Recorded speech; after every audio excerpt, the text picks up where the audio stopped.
ኦርቶዶክስ ሁሌም እንደብለው ሀገርና ቅርስና መጠበቅ አለበት። ትናንትና ኦርቶዶክስ ሀገርና ብለው ነግረውናል። እናት ስትቃጠል እንደዚህ ይባላል። እናት ትቃጠላለች። በመጨረሻም የአርሲ ሀገረ ስብከት ጳጳስ የሆኑት ብፁዕ አቡነ ይልሳ ዝምታቸውን ሰብረው ለጠቅላዩ መልእክት ያስተላለፉ ሲሆን በጣም ያስገረመኝ ታዲያ ይህ ብቻ አይደለም። የሕዝብ ተወካዮች ምክር ቤት አባላት የሆኑት ጀግና የቁርጥ ቀን ልጆች ጠቅላዩን እንዲያፋጡታል። ተከታትለን እንመለስ። ተጠያቂነት በዚች ሀገር ላይ መረጋገጥ አለበት። ነው ዜጎቻችን እያለቁ ስለ ልማት ምናወራው ስለ መልካም አስተዳደር ምናወራው ስለማን ነው የሚለው በራሱ ይጨንቃል። ምንም ጦር መሳሪያ ያልታጠቁ የሰማይ ቤትን ታሳቢ ያደረጉ ዛሬ በዝግ በተደረገው የምክር ቤቱ ስብሰባ ላይ እሳት ለብሰው እሳት ጎርሰው እውነትንም ታጥቀው የተነሱት የሕዝብ ልጆች መንግስት ጆሮ ዳባ ልበስ ብሎ በዝምታ ያለፈውን የአርሲ ወገኖቻችን እልቂት የምክር ቤቱ አጀንዳ አድርጎት ይዋሉ ሲሆን በዙሪያም ምን መልስ ተሰጣቸው አብረን እንመለከታለን። ኢትዮጵያዊ ነው። ደብረ ሊባኖስ እንዲጠፋ ያደረገው ግን እሱ አይደለም። እሱ ደብረ ሊባኖስን ተውት ብሎ ነበር።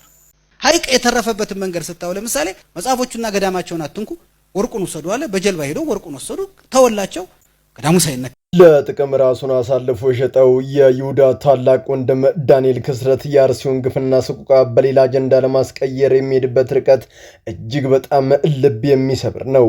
በዚህም ዳንኤል ክስረት ግራኝ አህመድ ቤተ ክርስቲያንን አልነካትም ሲል የታሪክ ጠላትነቱን በይፋ ያስመሰከረ ሲሆን አስቀጥሎም ይህንን ንግግር አደረገ። ምንድን የታቀደው በዝርዝር እንመለከታለን። ምን አርጉ እንደሚባሉ ነው እነዚህ ሰዎች ግራ የሚገባኝ። ቤተ ክርስቲያኒቱ ጠይቃ በትክክለኛው መንገድ እንዴ የተባለችው ነገር ነው ያራቅም። አንዳንዶቹ መስቀል አደባባይ ለምን አይሰጣትም? መስቀል አደባባይ እኮ እሱ አይደለም ወርሶ እዚህ ምድር ላይ ቋሚ አንዳች ነገር የለም። ስልጣን ይሻራል፣ ብልጽግናም በአንድ ወቅት በማጣት ይቀየራል። ጉልበትም ይክድና ድካምን ይተካል። ሁሉም ነገር ጊዜና ሰዓቱን ጠብቆ ይቀየራል። ይህንን የዘነጋው ሁሌም በትረ ስልጣኑን ጨብጦ ለዘላለም የሚኖር የመሰለው ዳንኤል ክስረት አይኑን አፍጥጦ የሚቀጥፈውን ቅጥፈት በመረጃ እንቃኘዋለን።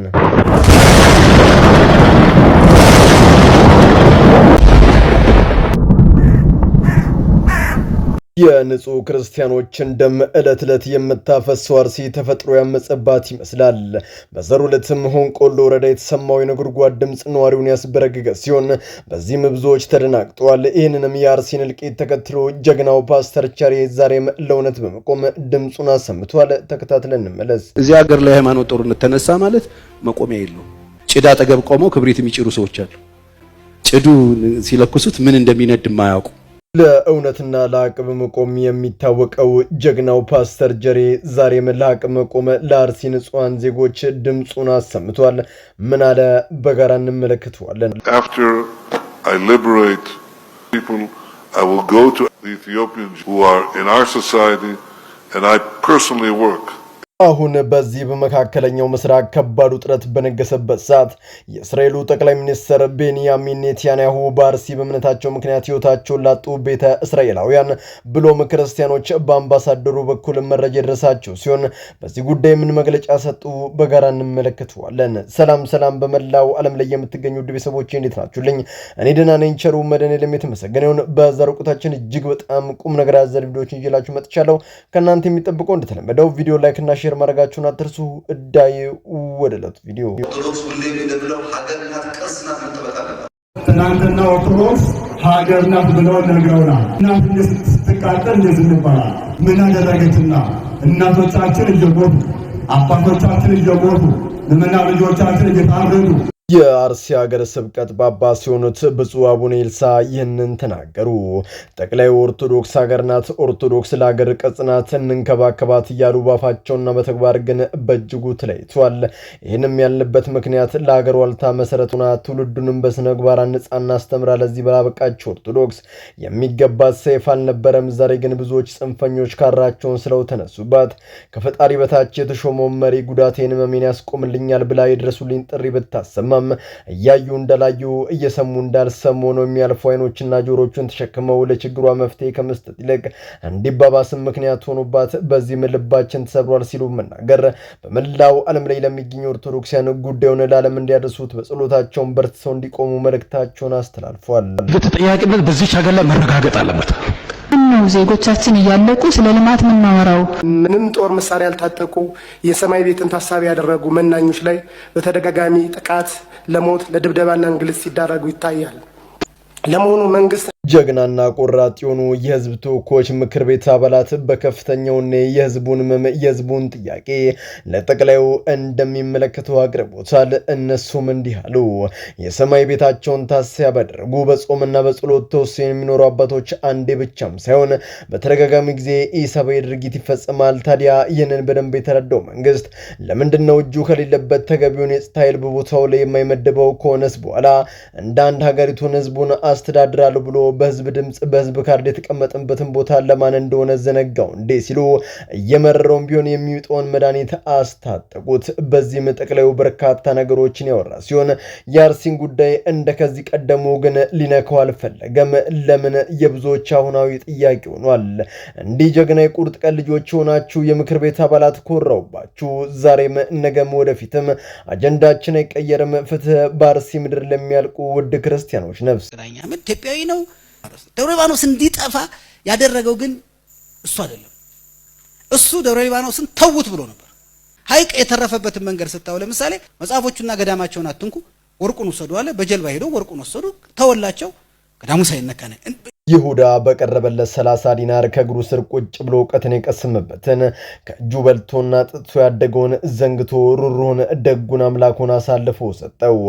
ዛሬም ቤተ ክርስቲያን ተምረው ታላላቅ ቦታ የደረሱ በቁጥሯም ቁጭ ብሎ የበሉና የጠጡ ይሁዳ ታላላቅ ወንድሞች ቤተ ክርስቲያንን ለገንዘብ፣ ቤተ ክርስቲያንን ለስልጣን ሲሉ አሳልፈው ሸጠዋታል። ህመሟ፣ ለቅሷ፣ የልጆቿ መሰደድና መፈናቀል ለነሱ መዝናኛ መሆን ላይ ይገኛል። ዳንኤል ክስረትም ልክ እንዲሁ ያደረገ ሲሆን ባለፉት ዓመታት አሁንን ጨምሮ ለቤተ ክርስቲያን አጌነስት ሆኖ መቆም ላይ ይገኛል። ለዚያም ነው በአንድ ወቅት በአገራችን ኢትዮጵያ ግራኝ አህመድ አክራሪው መነሳቱን ተከትሎ በርካታ ቤተ ክርስቲያናት፣ በርካታ መናን እንዲሁም ጥልቅ እውቀትን ያነገቡ መጽሐፍት ተቃጥለው እንዲሁም ሊወድሙ ችሏል። ዛሬ ግን ቅቤው አንጓቹ ዳንኤል ክስረት ግራኝ አህመድ ከቤተ ክርስቲያን ወርቅ ዘረፈ እንጂ ቤተ ክርስቲያንን አልነካም ሲል አይኑን በጨዋጥቦ እንዲህ ብቅ ብሏል። አስቀጥሎም ቤተ ክርስቲያን ጥላትነቱን እንዲህ ሲላንስ መሰከረ። አንዳንድ ጊዜ ምን አርጉ እንደሚባሉ ነው እነዚህ ሰዎች ግራ የሚገባኝ። ቤተክርስቲያኒቱ ጠይቃ በትክክለኛው መንገድ እንዴ የተባለችው ነገር ነው ያራቅም። መስቀል አደባባይ ለምን አይሰጣትም? መስቀል አደባባይ እኮ እሱ አይደለም ወርሷል እኮ በፊት ታከብርበት ነበር። ከዛ በኋላ እኮ ደርግ ወረሰው ጨረሰ እኮ። ጃንሜዳ ለምን አልተ? ጃንሜዳ እኮ እሱ አይደለም የመንግስት ነው የነበረው። ይህ ንግግር ለታሪክ ተሰንዶ የቀመጥ ኦርቶዶክስ በአሁኑ ሰዓት እያዳከማት ያለው የውጭ ኃይል ሳይሆን በውስጥ በተነሱ ዳንኤል ክስረቶች ነው። ጠላት ከሩቅ አይመጣም ከቅርብ እጅ እንዲሉ አበው ገመኗን፣ ሚስጥሯን፣ አቅሟን ለኢአማንያን ባለስልጣናት በመናገር እያስበሏትም ይገኛል። ኦርቶዶክስ በመስቀል አደባባይ ሆነ በጃንሜዳ የይዞታ ማረጋገጫ የተሰጣት ህጋዊ የቦታው ባለቤት ስትሆን ዛሬ ግን እነ ክስረት ይዞታዋን ለመንጠቅ አቅሟንም ለማዳከም የማይፈነቅሉት ድንጋይ የለም። አንድ ነገር ልንገራችሁ ክስረቶች አድምጡኝ። ኦርቶዶክስ መሰረቷ እርሱ ክርስቶስ ነው። ማዕበሉ ይመጣል፣ ይገፋታል፣ ንፋሱም ይነፍሳል፣ ሊያናውጣት ይሞክራል። ግን የተመሰረተችው በእርሱ በጌታ ላይ ስለሆነ አንዳች ነገር አትሆንም። እንደ ቀደመው ጊዜ በልልና በከፍታ እንደ ከዋክብት እያበራች ለትውልድ ትሸጋገራለች። እመኑኝ።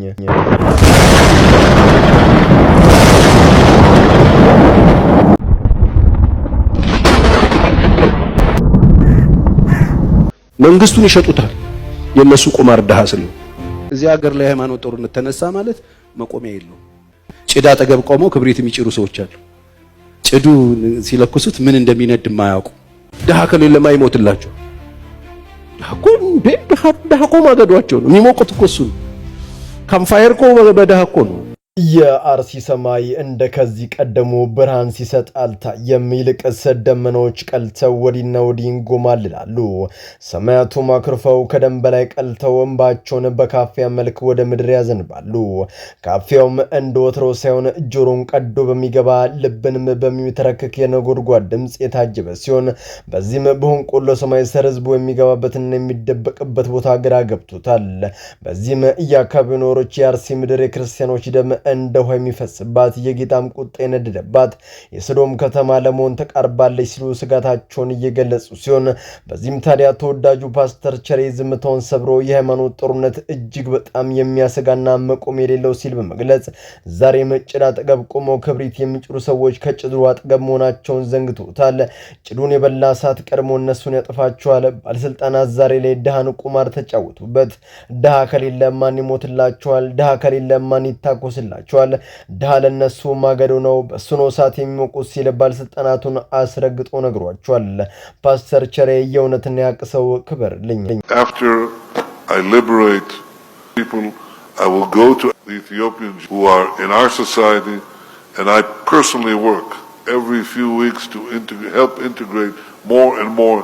በመጨረሻም የእስራኤሉ ጠቅላይ ሚኒስትር ቤንያሚን ኔታንያሁ በአርሲ የሚገኙ ክርስቲያኖችን እልቂት በጽኑ ካወገዙ በኋላ ይህንን መልእክታቸውን እንዲህ ሲሉ አስቀመጡ። በቅርቡ በአክራሪዎች ህዝቤን ነጻ ከወጡኝ በኋላ በርካታ ቤተ እስራኤላውያንን ብሎም ክርስቲያኖችን በአርሲ ምድር ከአክራሪዎች ለመታደግ አበክሬ እሰራለሁኝ ማለታቸው በአሁኑ ሰዓት መነጋገሪያ የሆነ ጉዳይ ሲሆን ይህንን እንዲሉ ያነሳሳቸው ይላሉ በርካቶች። ከሰሞኑ የእስልምናው ጉባኤ እስራኤልን ነቅፎ ከኢራን ጎን እንደሚቆም መግለጹ የሚታወቅ ሲሆን ይህም በተለያዩ ዓለም ላይ የሚገኙ እስራኤላውያንን ብሎም አደገኛውን የስለላ ተቋም ሞሳድን በእጅጉ አስቆጥቷል። በዚህም ወሃቢያ የሚያከትምለት ጊዜ መቃረቡ የተገለጸ ሲሆን በሞሳድ እይታ ውስጥ መውደቁም በአሁኑ ሰዓት ለእምነቱ ተከታዮች ስጋትን ፈጥሯል። ኔታንያሁ አስቀጥሎም ይህንን ተናገሩ። ተከታትለን እንመለስ። Enemy of Christians and the enemies of Christians are the Muslim, these monsters where Christians are not tolerated, they're cherished. ኔታንያሁም እንዲህ ሲሉ ንግግራቸውን ቀጠሉ። በአሁኑ ሰዓት በዓለም ክርስቲያኖች ጥላትና አሳዳጆች እነዚህ አክራሪ ጭራቅ ውሃብያዎች ናቸው። ዛሬ የዓለም ክርስቲያኖች በእነዚህ አማካኝነት አይከበሩም። በግድ ሃይማኖት ቀይሩ እየተባሉ በየበራው እንደ በግ ይታረዳሉ። በዚህ አልበቃ ብሏቸውም በተለያዩ ዓለማት ሽብርተኝነት ተፋፍሞ እንዲቀጥል በማድረግ ለብዙ ሰላማዊ ሰዎች ሕይወት ማለፍ ምክንያት ይሆናሉ። ስለዚህ በቅርቡ ወደ አፍሪካ እንመጣለን፣ የደፈረሰው ነው እናጠራለን ሲሉ ተናግሯል። የዋሃቢያ አምባገነኖችን እንጂ ትክክለኛ ሙስሊሞችን አይመለከትም የመጨረሻው መልእክቴ ነው። በመላው ዓለም ላይ የምትገኙ ውድ ቤተሰቦቼ ለዛሬ እናንተን ያስተምራሉ፣ ይጠቅማሉ፣ መረጃ ምናሉ ብዬ ያሰብኳቸውን ቪዲዮዎች በዚህ መልኩ አቀርብኩላችሁ። በቀጣይ በሌሎች አስተማሪ ቪዲዮዎች እንገናኛለን። ለዚህ ቻናል አዲስ ከሆናችሁ ምን ይጠብቃችሁ ነው? መለስ እያላችሁ ሰብስክራይብ፣ ላይክ፣ ሼር ማድረጋችሁን አትርሱ። ባላችሁበት ሁሉ ክፉ ሳይነካችሁ በሰላም በቸር በጤና ቆዩልኝ። ይመቻችሁ።